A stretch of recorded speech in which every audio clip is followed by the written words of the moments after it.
2024 সালে পশ্চিমবঙ্গের অর্থনীতি উল্লেখযোগ্য বৃদ্ধির জন্য প্রস্তুত। রাজ্যের gross state domestic product GSDP 2024 থেকে 2025 অর্থবছরের জন্য 10.5% বৃদ্ধির অনুমান করা হচ্ছে, যা পূর্ববর্তী বছরের 7.65% বৃদ্ধির চেয়ে বেশি।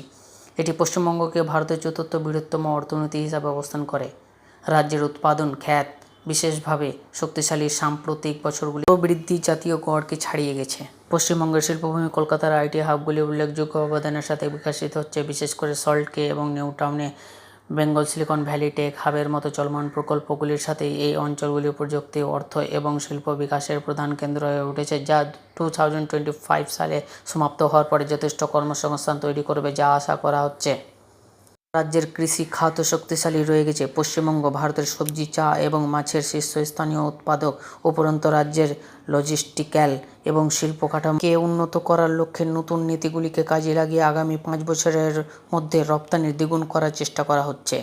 2024 সালে পশ্চিমবঙ্গের ইকোনমিক যা আপনাদের সামনে উপস্থাপন করলাম সমস্ত কিছু চ্যাটজিপিটি থেকে নেওয়া হয়েছে। যদি আমি আপনাদেরকে সঠিক ইনফরমেশন দিয়ে থাকি তাহলে একটু লাইক করবেন। যদি আমার কর্মের মধ্যে চেষ্টা দেখতে পাচ্ছেন তাহলে আমি এটাই বলবো, আমার চ্যানেলটিকে একটু সাবস্ক্রাইব করবেন। Thank you so much.